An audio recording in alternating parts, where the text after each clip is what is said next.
Government ఉద్యోగాలు అమ్మబడను.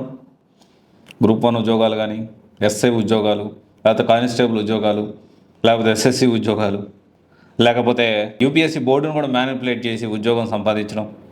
ఏం మాట్లాడుతున్నారండి మీరు? Assistant engineer.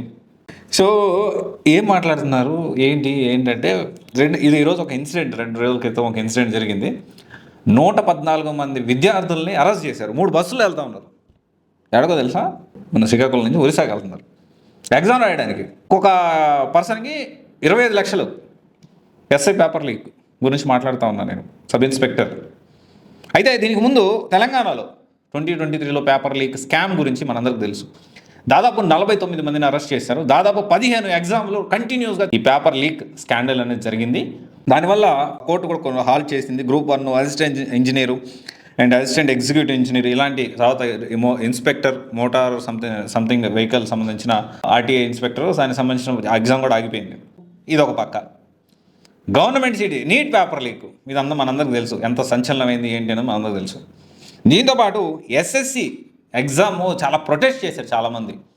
ఎస్ఎస్సి సంబంధించి చాలామంది ప్రొటెస్ట్ చేశారు. ఎందుకు ప్రొటెస్ట్ చేశారంటే టీసీఎస్ కంపెనీ నుంచి ఇంకో కంపెనీ, బ్లాక్ లిస్ట్లో ఉన్న కంపెనీకి ఈ ఎగ్జామ్ కండక్ట్ చేసే ఈ సిస్టమ్స్ ఉన్నాయి, అవన్నీ వాళ్ళు చేయాలి అన్నట్లు ఇచ్చారు. ఫ్రాడ్ కంపెనీకి ఎలా ఇస్తారు అని చెప్పి చాలామంది, అంటే బ్లాక్ లిస్ట్లో ఉన్న కంపెనీ, సో అలాంటి కంపెనీకి ఈ ఎగ్జామ్ ఎస్ఎస్సి కొన్ని లక్షల మంది రాస్తారు. గవర్నమెంట్ ఉద్యోగాలు కొన్ని లక్షల మంది ప్రిపేర్ అవుతూ ఉంటారు. సో దానికి సంబంధించిన ప్రొటెస్ట్ జరిగింది. సో ఆ తర్వాత ఇప్పుడు చూస్తే ఈ ఎస్ఐ ఉద్యోగం ఏదైతే 25 లక్షలు అనమాట, 114 మంది 3 బస్సుల్లో, తులసి ట్రావెల్స్లో 3 బస్సుల్లో ట్రావెల్ చేస్తూ ఉంటే, సో ఆంధ్ర పోలీసులు, ఒరిస్సా పోలీసులు కలిసి సో ఈ స్ట్రింగ్ ఆపరేషన్ పట్టుకొని ఆ మొత్తం 3 బస్సులు 114 మంది స్టూడెంట్స్ని అరెస్ట్ చేశారు.